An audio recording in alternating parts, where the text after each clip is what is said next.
Hello my friends, how are you? Sean Ferrick here for What Culture, and I am going to talk to you today about this kind of little known fantasy stories. You know, there's dragons, there's eagles, there's rings. Yeah, you know the one. Yeah, Harry Potter. Yeah. No, we are here for the big granddaddy of it all. It is the Tolkien verse. I'm going to get straight into it. Thank you so much to everyone who likes, shares, and subscribes. You're awesome. Now, here are 6 crazy Lord of the Rings theories and why they might be true. Number 6, Wormtongue has a ring that was made by Saruman. Now, there's a couple of bits of information that actually combine to give us evidence for this one, chiefly among them being Saruman's claim in the Lord of the Rings itself that he is Saruman Ring Maker. Now, Wormtongue, in his time in service to Saruman, begins to break down, become slightly more decrepit as a servant of Saruman. Now, we see this because look at the way he's depicted in the films. And Carl Urban made I remember, very funny observation in the behind the scenes. Like when you walk into a room and you see all of these great upstanding members of the Rohirrim, and then you see Wormtongue in the corner and you go, ooh, could he be a villain? But it actually goes a little bit further than that. You see, in a way, Wormtongue is analogous to Gollum. Now, where Gollum is broken down because of his obsession with the One Ring of Power, Wormtongue himself is breaking down with the ring given to him by Saruman. By the end of the War of the Ring, leading into the events of the Scouring of the Shire, Saruman is still alive. Now, his power is all but gone at this point, but he still exists. Now, the One Ring is gone, so Sauron and all of his creations are gone, but you still have Saruman, and you still have Grima Wormtongue, Saruman's Gollum. And it is, in fact, Saruman's Gollum who destroys the last vestige of this token of power. Now, this leads almost immediately to Wormtongue's own demise, but the facts fit. There's also the fact that poor Wormtongue kind of became a cannibal there toward the end. Lotho Sackville Baggins didn't exactly have a happy ending. Number 5, Gollum murdered Frodo's parents. Now, speaking of Gollum and his wonderful acts, now there is a theory that says Gollum became directly involved in Frodo's life much earlier than the events of the Lord of the Rings, but of course after the events of The Hobbit. Now, one of the great plot points that brings the Ringwraiths to the Shire is the fact that Bilbo quite naively and foolishly gave Gollum his real name, which of course was Baggins. So, about 30 years after the events of The Hobbit, Drogo Baggins and Primula Brandybuck drown in a boat on the river. Now, although there's lots of, kind of insistence from hobbits, don't play on water, you'll only get yourself in trouble, and then they use Drogo and Primula's fate as a, kind of a bastion for this. The Brandybucks, on the other hand, they have no problem being on the water. So the fact that Primula was a Brandybuck, kind of pushes away the whole, oh, stay away from the water, things are bad, things are bad. We know the same year that Drogo and Primula died was the year that Gollum made his way to Mordor and met Shelob for the first time. We know that Gollum got as far as the Shire but was driven away by great fear. Or was it? Was it great fear, or was it actually an act of repentance? Gollum, who is one of the most experienced watermen in the entirety of Tolkien's world, could very easily have snuck up on the hobbits while they were on the boat, tipped it, and sent them falling to their watery graves. Now, it is seen throughout Gollum's story that vestiges of Smeagol do remain there. Like, he's not altogether ruined. He's not exactly someone I'd invite for dinner either, but there is still a part of him left inside. Once he saw these 2 innocent people drowning, knowing then that they didn't have the ring, what effect did that leave on Gollum? And of course, Gollum being Gollum, all he had to do was go to Mordor, pass on the information to someone else, and then he's not the one responsible for the actions that follow. Number 4, the fate of the Entwives. This is one of those ones that still continues to inspire discussion right up till today, because the simple fact is we don't know what happened to the Entwives because Tolkien never told us. And he was quite deliberate in that he wanted their fate left unknown. Treebeard lets Merry and Pippin know that the Ents lost the Entwives, as in they couldn't find them. Now, this has been expanded to say that the Entwives are a symbol of the peace that is lost amongst the War of the Ring.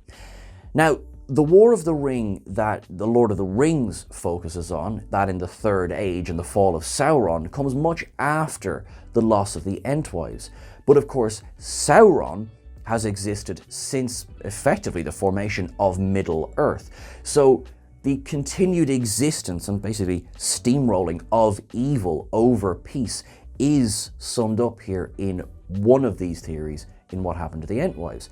Now, there is a happier theory as to what happened to the Entwives, in that they found their way to Eriador and found a land that was full of youth and full of saplings and full of baby trees and lived out their lives happily. Now that to me is analogous with, oh yeah, the dog's fine, went to play on the farm.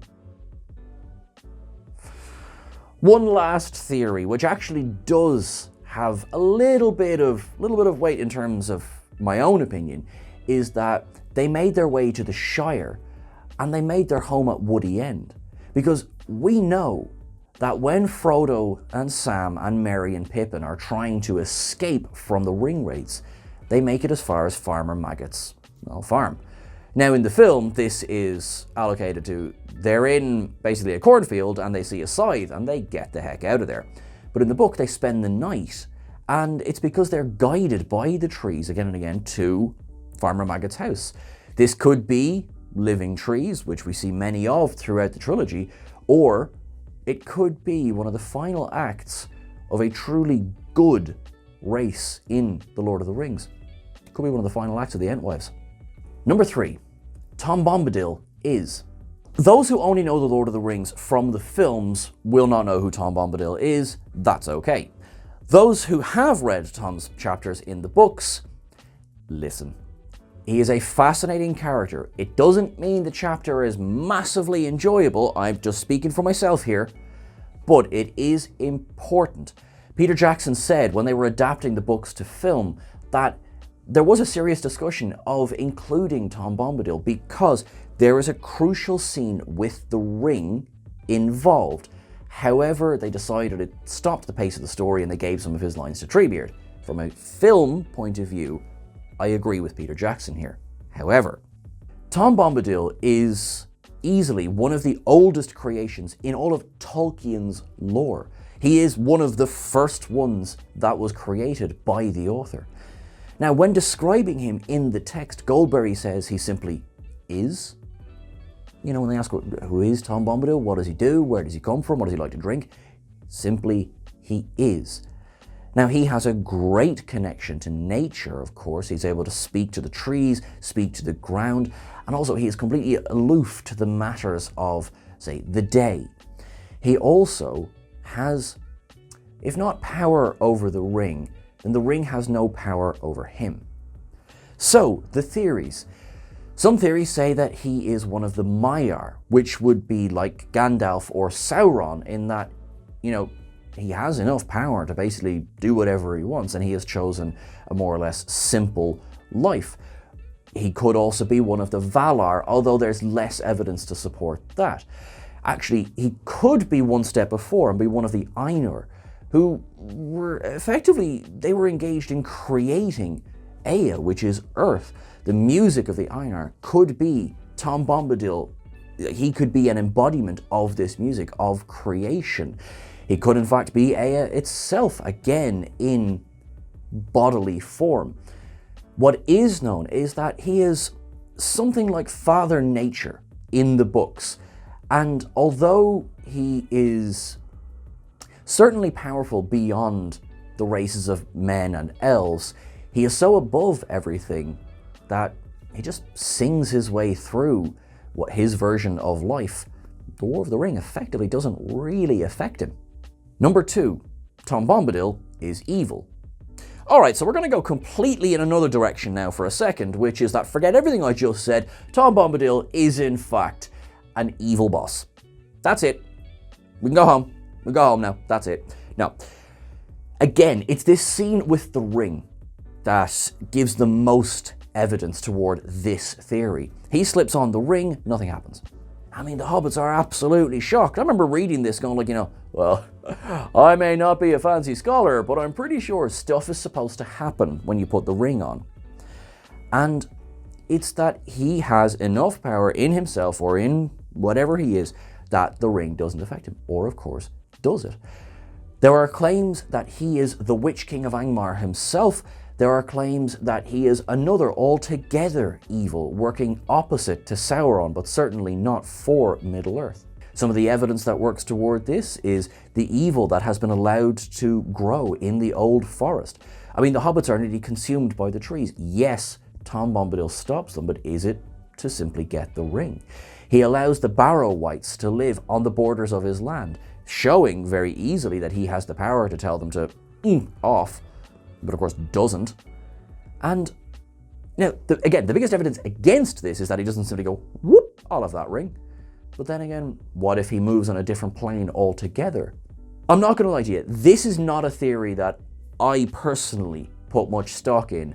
However, facts are there. Number 1, Gandalf wanted to use the eagles all along. Now, I can almost hear the eyes rolling in the background here going, fly you fools, yes, it means go and get the eagles. So, potentially indulge me for a second. Let's take that at face value. Fly you fools. Now, one would be forgiven for going, if that is what Gandalf meant, well, you left it a bit late to tell people, didn't you? And that would be true, if that is indeed the case. Now, Gandalf being a Maiar, he works in kind of bigger than top line circles. Basically, he leaves stuff out. He doesn't give anyone the full plan from the beginning. So his plan to go to the Eagles could simply have been a way of testing the members of the Fellowship, seeing who needs that information and who doesn't need that information. Boromir. The Eagles themselves are far older than the movies certainly give them credit for. They were actually devised by Manwë, who is one of the leaders of the Valar, as a guardian of sorts against anything that would damage the result of the music of the Ainur. Now, they were effectively created to fight back against Melkor, who would of course become Morgoth, which would then lead on to fight back against Sauron. The Eagles themselves proved themselves more than adept at taking on the Nazgul.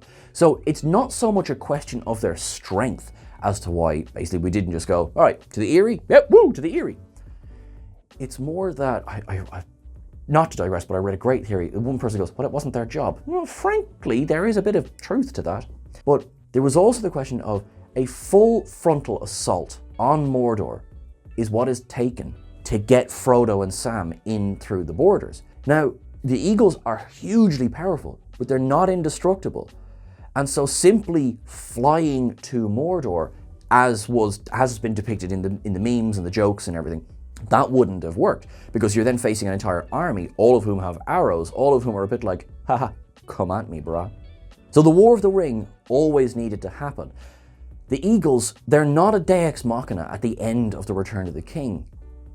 They're simply a bit later than expected. That is everything for this particular list on crazy theories which might be true in Lord of the Rings. What are your favourite theories? In researching this list, my God, there are theories longer than my arm. So I'd love to hear some of yours. Please drop it into the comments below. Please don't forget to like, share and subscribe. Now you can catch us over on Twitter at WhatCulture. You can catch myself at Sean Ferrick over on Twitter as well. Whatever you do until the next day I see you, you look after yourself, you look after your friends and family, and I'll talk to you soon. Thanks.